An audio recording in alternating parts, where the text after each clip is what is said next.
Paano na ngayon yan, Jordan? Valid pa rin yung kasal ninyo ni Christy. Kayo pa rin dalawa yung legal na mag-asawa. Narinig naman natin kung anong pinaliwanag ni Atty. Generoso. Bakit kasi kailangan nyo pa mag-file ng petisyon? Isa naman talaga yung una kong asawa bago tayo nagkarelasyon. Kung hindi naman kinidnap si Christy, hindi naman mangyayari to eh. So ano pinagsisisihan mo? Ha? Paano pati yung anak natin? Pinagsisisihan mo? Hindi naman sa ganun. Tinanong mo ako, di ba? Sinagot lang kita. So paano ngayon yan? Kung si Christy pa rin ang legal mong asawa, then who am I sa buhay mo? Ha? A querida? A mistress? Kabet. Escabeche.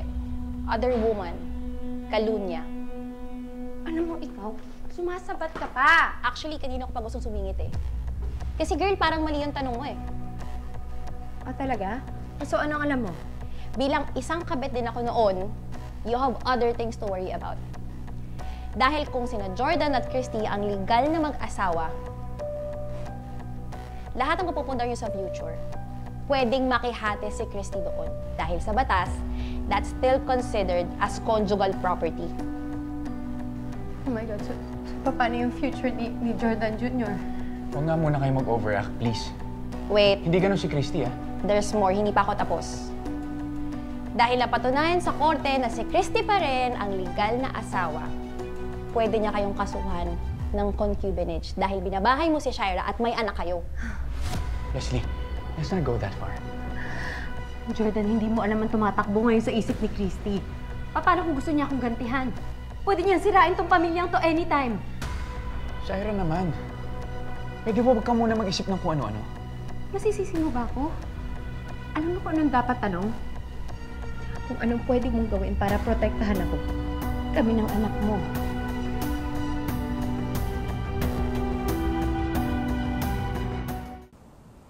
Likot.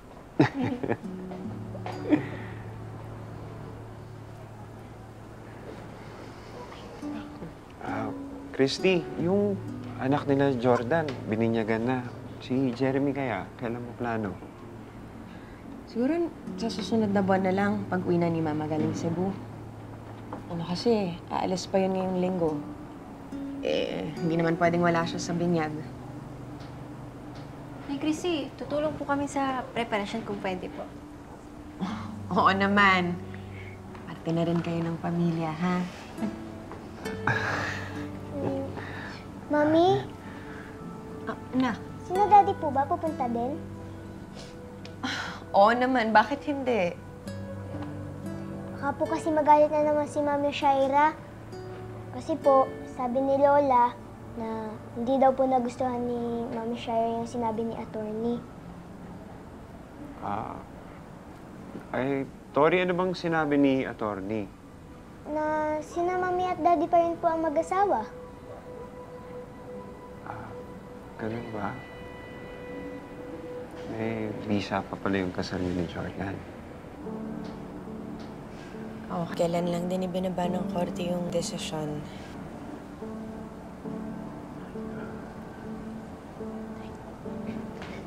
Tori! Anong plano? Babalik na ba si Jordan dito? Iiwan naman niya yung isa niyang pamilya?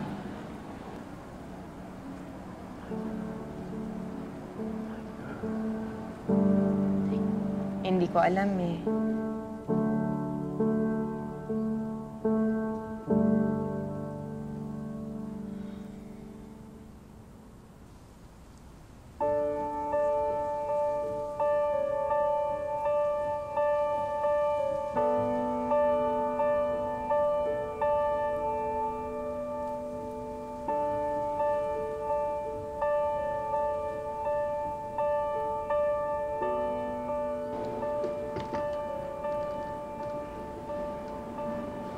Mahal mo pa ba siya? Pwede mo namang aminin sa akin eh. Tanggap ko. Leon, kailan ko ba yun sinikreto sa'yo? So, anong plano mo?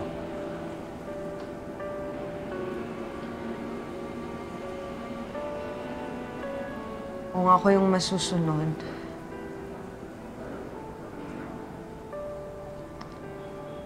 gugustuhin ko na sundin namin ni Jordan yung sumpaan namin sa batas at sa mata ng Diyos. Kami yung mag-asawa. Kami yung kasal. Kami dapat yung nagsasama ngayon.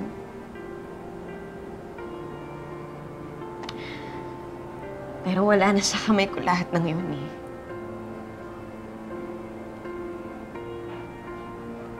Wala na, wala.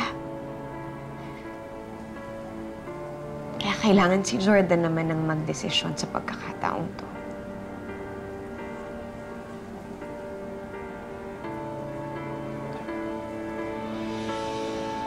Siya naman. Sa akin siya,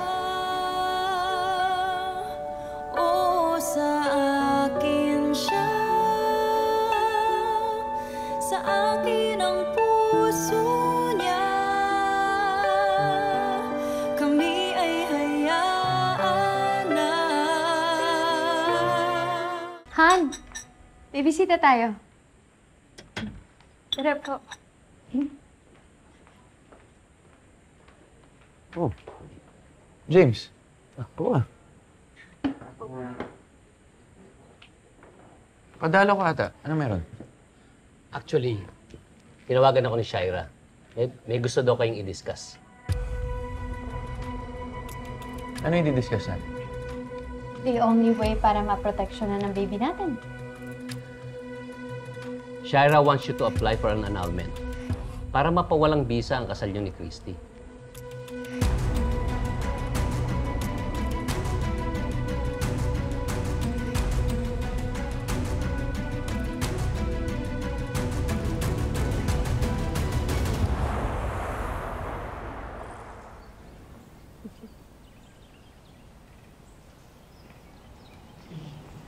Dito bang si Daddy Jordan? Siya. Daddy! Baby. Christy. Grabe ah. Parang, anak mo, tumatangkat ka pa ata. Parati po kasi akong pinapakain ni Mami at ni Lola ng vegetables, kaya po ako grow ng grow. Huwag ka mag-alala. Mamaya, bibili tayo ng mga paborito mong snacks, okay? Thank you po, Daddy!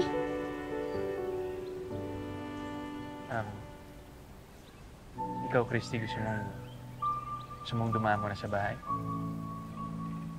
Hindi na, Jordan. Hinatid ko lang talaga si Tori tulad ng napag-usapan natin. Christy, salamat ha. Para saan? Sa pagdala kay Tori dito. Sa lahat ng mga ginagawa mo for her. Jordan, hindi mo naman kailangan magpasalamat sa akin. Pareho lang naman natin itong ginagawa kasi mahal natin si Tori.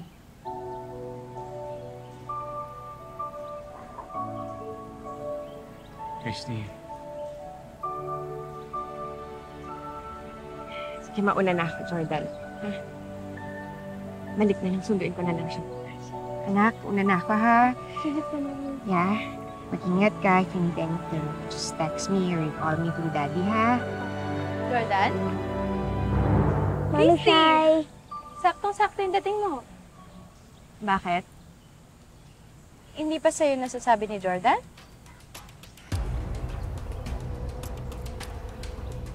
Ang alin?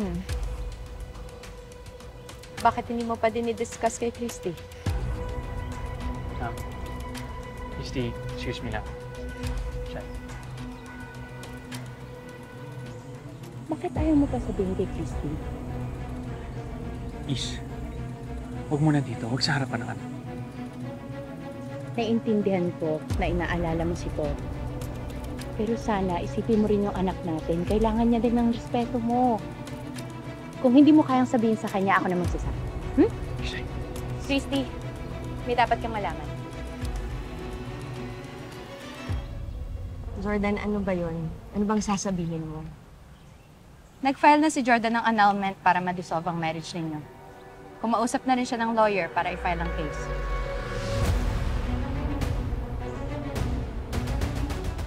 Nag-file na si Jordan ng annulment para ma-dissolve ang marriage ninyo. Kumausap na rin siya ng lawyer para i-file ang case. Ano po yung annulment, Mommy, Daddy? Talaga ba, Jordan? Annulment? At ikaw pa talaga yung magsasampa ng kaso laban sa akin? Christy, let me explain. Ano? Ano i-explain mo? Ano ba? Isa lang naman yung meaning ng annulment eh. At para saan? Anong grounds? Para ako may kasalanan. Bakit tayo nagkaganito? Ako may dahilan kung bakit walang silbi yung kasal natin. Christy, please, don't overreact. It's just a formality. Pwede naman nating sabihin na meron kang psychological incapacity, which is totally understandable dahil nga doon sa nangyari sa'yo sa puta. Na-trauma ka, kaya hindi ka naging mabuting asawa. Tsaka may ebidensya naman, di ba? Nabuntis ka nung pinuno ng rebelde. Ikaw may gusto nito. Pinoprotektahan ko lang ang pamilya. Ano ang pamilya ko? Di ba milyon ka na? Bakit hindi ka makontento? Kahit kailan, hayop ka talaga. Tama na. Tama na. Ano ba, Jordan? Hindi na kita nakikilala sa ginagawa mo eh. Ano ba to? Annulment? Ito talaga? Gusto ko lang ng katahimikan. Paano mo to nagawa? Paano mo to nagawa sa akin? At sa pamilya mo?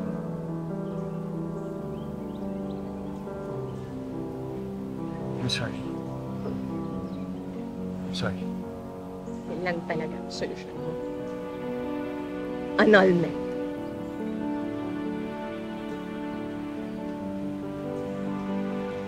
I'm sorry, Christy.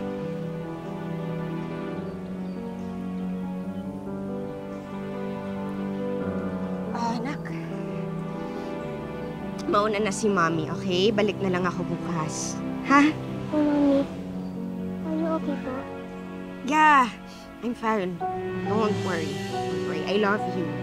Sige po, Mommy. Text or call me, ha? To Daddy. Love you.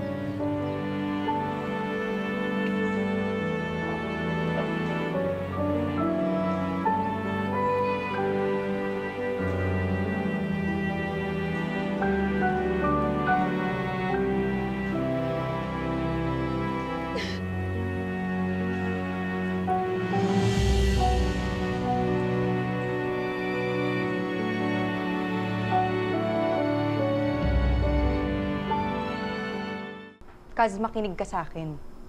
Tama lang yung ginawa mo, okay? Hindi ka nila basta pwedeng ganunin.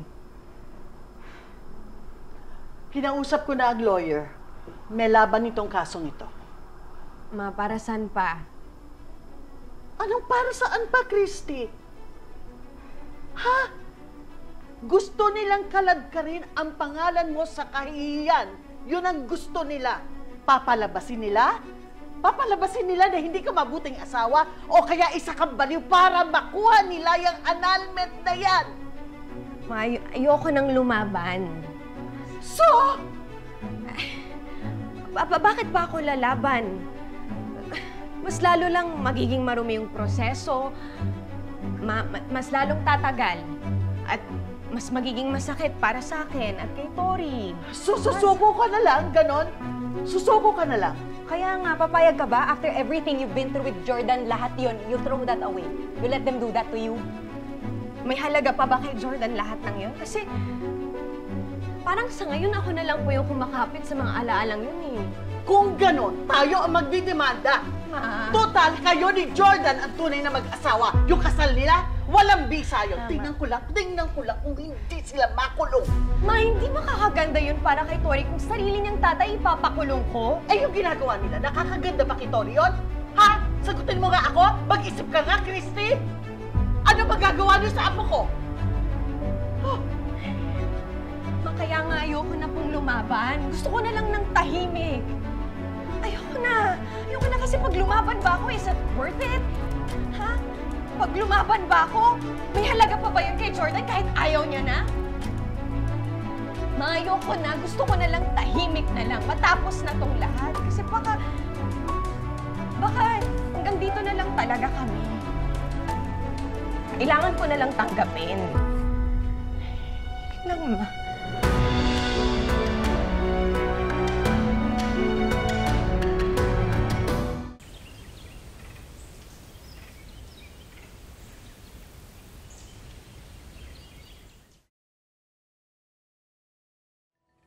Ma'am Carmen, maraming salamat po ulit sa pag-imbita po sa amin. Walang anuman. Hindi na ako makikipagplastikan sa inyo. Pero, itong pinakamamahal kong anak na si Christy ang may gusto nito. Kaya pinagbigyan ko siya kasi wala naman ako magagawa. At isa pa, kapatid ka pa rin ni Jeremy. Salamat po ulit. Malaking bagay po ito para sa amin. Salamat po. Malaking bagay po talaga para sa aming mga nagbabago buhay. Sana totoo lang lahat. Naintindihan ko naman. Mahabang proseso.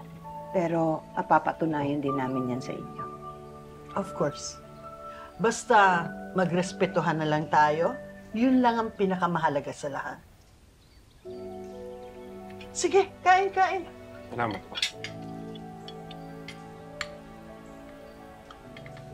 Mommy! Oh, darling! I miss you. Hello!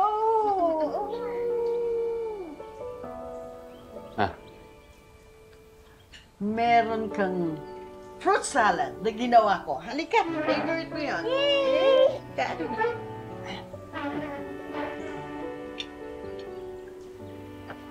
Jordan, thank you Parang sobrang senitory sa bakasyon ninyo. Oo naman. Treat ko naman talaga sa kanya yung sa kabila ng mga pinagdaanan niya sa atin. At least ngayon, unti-unti nang nagiging normal ang lahat. Oo. Normal lang lahat. Ito pala, dala ko. Invitation para sa first birthday ni Jordan Jr. Nga pala, no? 1-year-old na rin siya. Mas nauna siyang pinanganak kay Jeremy.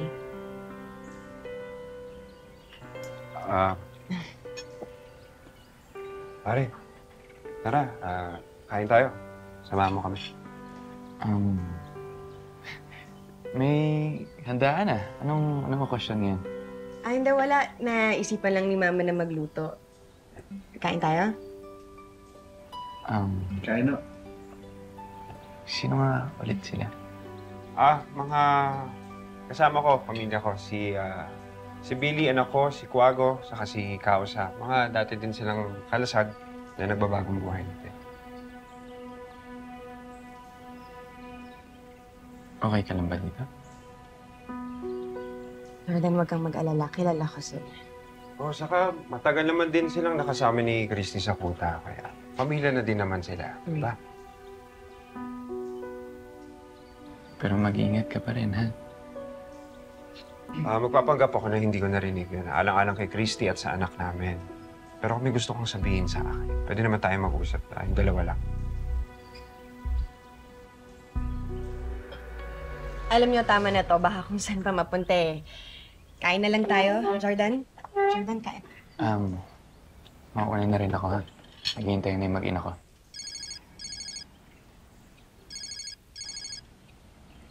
Excuse me. Sige. Hello? Jordan, Attorney Generoso is here. May good news siya sa atin. Ano yun? Annulled na ang kasal ninyo ni Christy. Wala nang visa ang kasal ninyo.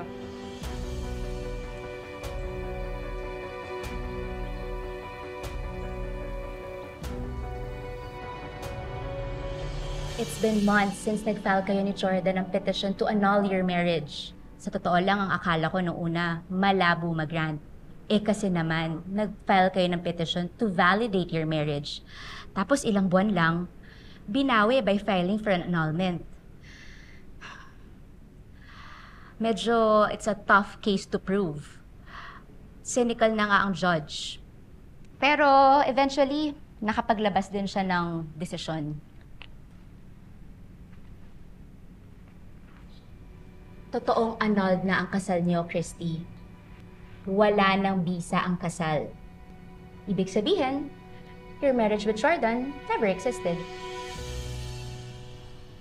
Kaz, tama na yan. Isipin mo na lang, malaya ka na, tsaka may closure na kayo ni Jordan, di ba? Single ka na ulit. Kahit na, hindi pa rin ako solve sa nangyayari sa buhay mo.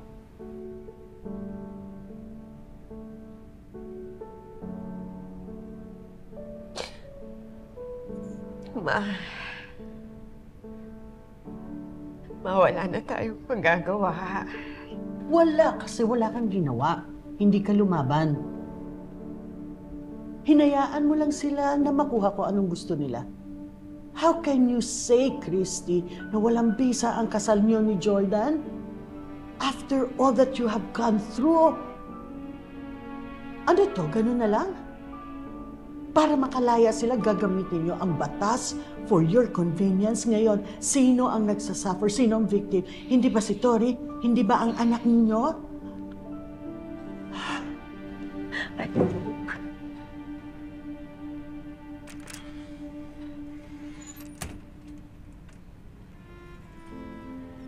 Tama ba itong ginagawa ko? Pinagbigyan ko na mawalang bisa yung kasal kahit naman alam ko na yung totoo. Hindi ito yung totoong gusto ko. Pinag-usapan na natin to nun, di ba? Tsaka, ayan o, wala ka naman na rin magagawa eh. I know that. Pero, bakit parang nasasaktan ako? Bakit ang hirap lunukin na wala na kami ni Jordan?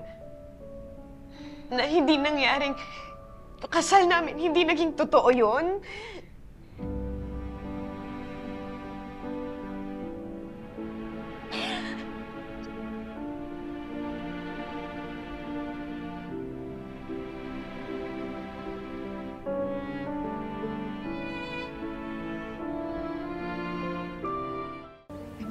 Okay, so nandito na lahat sa bag mo, baby, ha? Don't forget. Daddy! Anak. Oh. Sa Sunday ko na siya ibabalik, ha? Kung okay lang. O, sige, kahit ako na sumundo sa kanya. Anak, sunod ako sa car, ha? Punta ka na doon.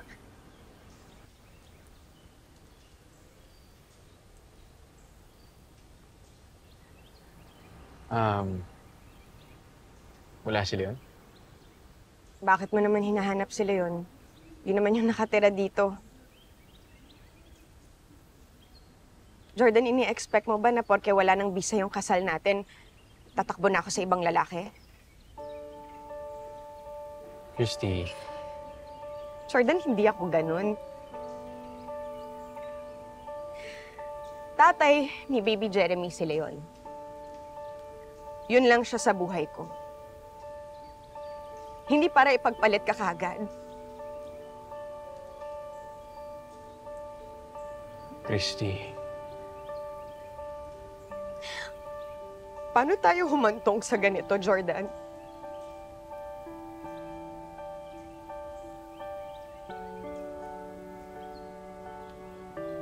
Yan din ang palagi kong tanong sa sarili ko.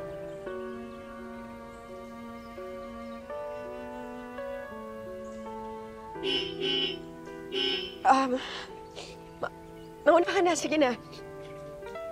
Una na kayo ni Tori.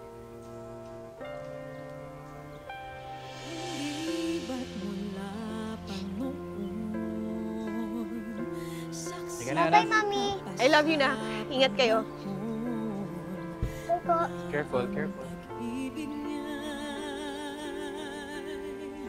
Sa akin lang alay, hindi ko maintindihan bakit sa lahat ay siya pa ang pinili mong ibigin. Sa akin siya, akin siya. Sa akin ang puso niya. Kami ay You'll be okay. You'll be okay. You'll be okay. Billy, pabot nga ng ano. Yung ano dyan. Ano nga? Ito. Ayan. Hindi ito. Hindi sabihin mo. Tinuro ko na sa'yo eh. Ito. Alin? Ito. Ito. Ay! Ano ba yan? Ito, tinuro ko na sa'yo, di ba? Yan. Ito, ayan. Tama. Gusto mo ikaw din Tay! Oh, gabi na. Bukas yun na ituloy yan. Sa ilalim pa kayo ng sasakyan nagbabanding. Ay! Anak, madami ka. Ay. Kausa. Ay, Makwago. Uy, andito ka na pala, Leon. Oo, Kausa. Kumain ka na ba? Nagdala kasi ako ng pagkain kila Christy. Nakisalo na rin ako sa kanila. wow. Sa kanila lang, Tay. Sana all. Oo. Siyempre, naliligaw eh. Oo, naliligaw. Ganon? Akala ko ba tanggap mo na hindi maibabalik ni Christy sa'yo yung nararamdaman mo? Ngayon pa ba ako titigil umasa ngayong wala nang bisa yung kasal nila ni Jordan? Kung lagi ako nasa tabi ni Christy, sigurado ako matututunan niya akong mahalin. Tsaka mabubuo na yung plano kong buhay para sa atin. Buo, masaya, tahimik, malayo dun sa buhay natin sa Kalasag. May ulam. May dala kang ulam? Oo nga. Ano? Masarap ba? Ha? Meron kang dinalang ulam kila Christy? Uy, Atin wala. iba naman yan. Dito wala. na nga lang. Tuloy ba yun? Tignan mo.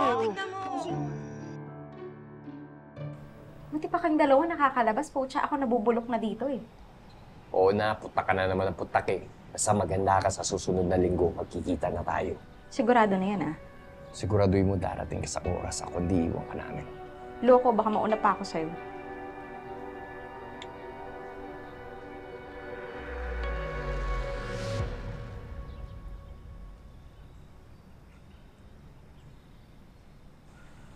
Salamat.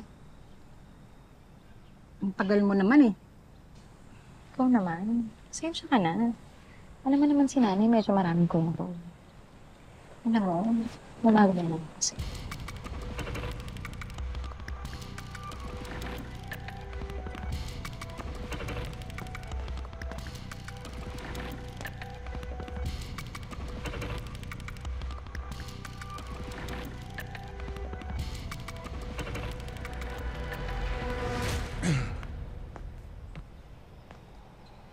Wala nang atrasan to ah.